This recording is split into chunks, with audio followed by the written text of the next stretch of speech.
Hello and welcome to the 113th episode of the Henry George Daily Devotional. This is actually the 114th episode. I'm not going to continue caveating every episode from here on out, although there won't probably be, well, there might be many more. There won't be many more for Progress and Poverty, though. The reason is because it's been a month since I recorded an episode. And then yesterday, when I recorded, I ended up rereading passages that had already been read in the Henry George Daily Devotional. I have not been neglecting my Georgist duties, though I have been neglecting the daily devotional.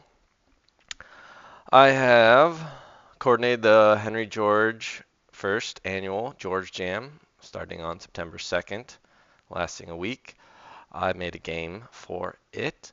I have gone to a local city council meeting and spoken in favor of some housing. I have gone to LA City Hall and connected with housing and YIMBY groups to try to share the LVT with them, and I've made some good contacts there. I have joined the Sortition Advocacy nonprofit in LA, Public Democracy Los Angeles, been to a few of their meetings. It was actually with them that I went to City Hall. I have done some Strong Towns activism, gone to a few of their meetings online and in person. And I have, of course, continued to blog here and there. And of course, been active in the Georgism Discord server. So that is my penance. I hope you can forgive me for not reading Progress and Poverty to you for some time. But now I'm back, and George is waiting. He writes here in chapter 10, The Law of Human Progress, maybe. Yes, that was book 10, chapter Quattro, How Modern Civilization May Decline. I did not watch any of the presidential or vice presidential debates. I leave it to the viewer to decide the applicability of George's words to our civilization, whether we are in decline, have but just begun to decline, or we have been declining for quite some time, whether or not we can recover from such a decline, and whether George's remedy will help. He writes, this tendency, whatever that tendency is, and the general law of some of the factors of the tendency has asserted itself. Association and equality, that's his rule for progress. So I think we're speaking about, yes. So maybe there is some tendency. The general tendency of modern development since the time when we can first discern the gleams of civilization in the darkness which followed the fall of the Western Empire has been toward political and legal equality. That's the tendency. This tendency has reached its full expression in the American Republic, where this is a new thing I've been harping about. When did in American history did it become the thing to do to describe America as a democracy first and foremost? I'm curious about that, the historicity of that. I think it's important to understand that we are primarily an electoral republic, as my own terminology. I know people call us a democratic republic, and I think there are serious flaws with an electoral system. This is why I'm interested in sortition and forming civic assemblies by selecting random citizens. So, if this is the full expression of the American Republic, where political and legal rights are absolutely equal, and owing to the system of rotation in office, even the growth of a bureaucracy is prevented. As a kid, learning about American early government, it was almost as though it was prized that we were creating a system that would be stuck in gridlock and unable to do things because the founding fathers were so afraid of the coagulation of power, and so we had this balance of powers. And I don't fully discard all of that, but it is funny that, and somewhat odd when I think on that, that our highest hope for government was that it would be like ineffective. It sure seems like there ought to be a way of coordinating humans where the leadership has a clear role and can be effective in doing so. If they cannot be effective, then what is the point of having them? Why aren't we all just, you know, anarchists? Which I'm told there is more to anarchism than meets the eye. So George writes, even the growth of a bureaucracy is prevented where every religious belief or non-belief stands on the same footing, where every boy may hope to be president, and every man has an equal voice in public affairs, and every official is mediately or immediately dependent for the short lease of his place upon a popular vote. Yes, this is why I think sortition helps, because this ability to rein in and evaluate bad leaders through voting, I don't think has worked out. Uh, this tendency has yet some triumphs to win in England in extending the suffrage and sweeping away the vestiges of monarchy, aristocracy, and prelacy. Oh, I don't remember what prelacy means. Church government administered by prelates. A prelate is a high-ranking member of the Christian clergy. While in such countries as Germany and Russia, where divine right is yet a good deal more than a legal fiction, it has a considerable distance to go. But it is the prevailing tendency, and how soon Europe will be completely republican is only a matter of time, or rather of accident. The United States are therefore, in this respect, the most advanced of all the great nations, in a direction in which all are advancing, and in the United States we see just how much this tendency to personal and political freedom can of itself accomplish. I always have to remind myself he's writing in 1879. This is well before either of the world wars, and America is not really the top dog. Now, the first effect of the tendency to political equality was to the more equal distribution of wealth and power. For while population is comparatively sparse, inequality in the distribution of wealth is principally due to the inequality of personal rights. And it is only as material progress goes on that and it is only as material progress goes on that the tendency to inequality involved in the reduction of land to private ownership strongly appears. Let's go through that sentence again. Population is sparse. Inequality in the distribution of wealth is due to the inequality of personal rights. And it is only as material progress goes on that the tendency to inequality involved in the reduction of land to private ownership strongly appears. Okay. So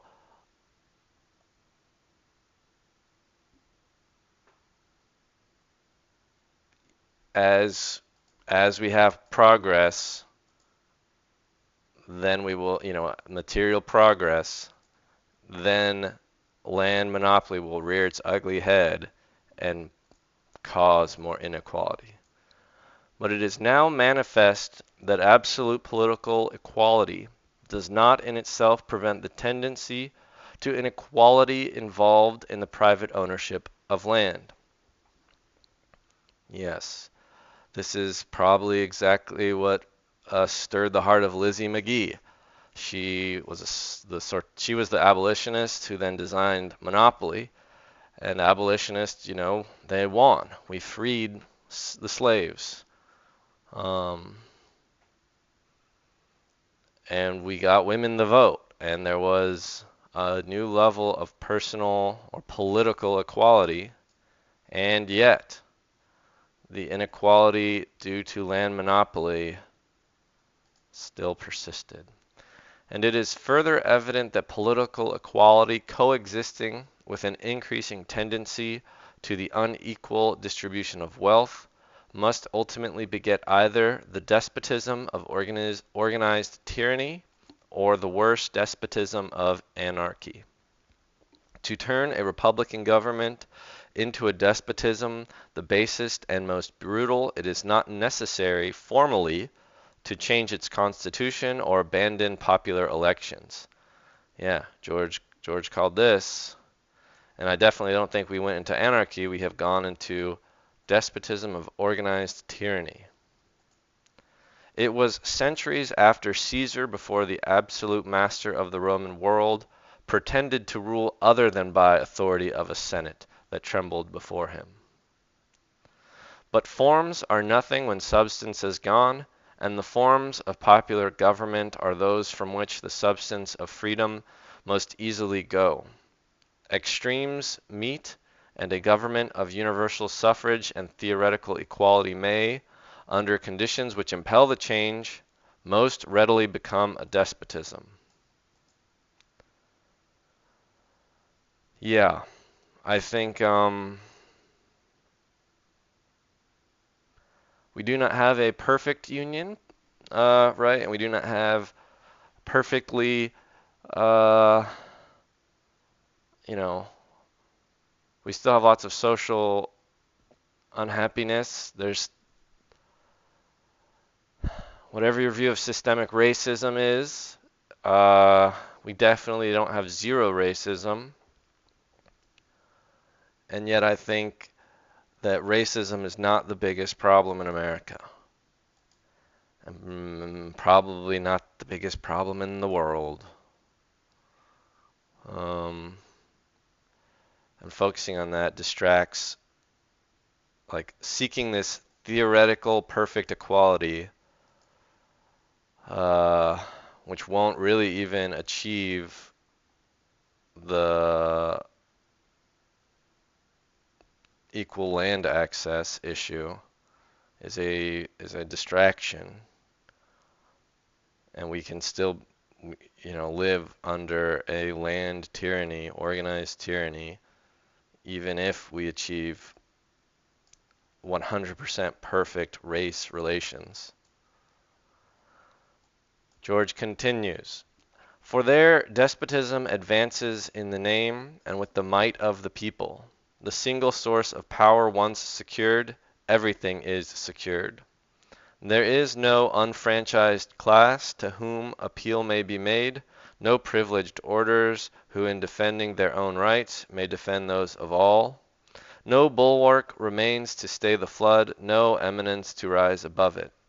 They were belted barons led by a mitred archbishop who curbed the Plantagenet with Magna Carta. I'm not sure what mitred means.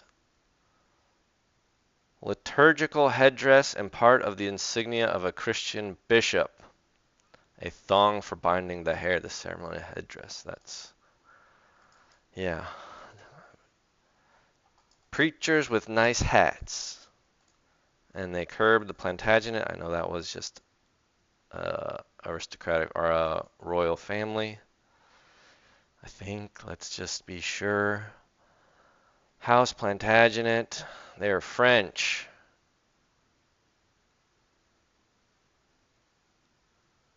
And then Lancaster and York were the Plantagenets. That's War of the Roses. It was the middle class who broke the pride of the Stuarts, but a mere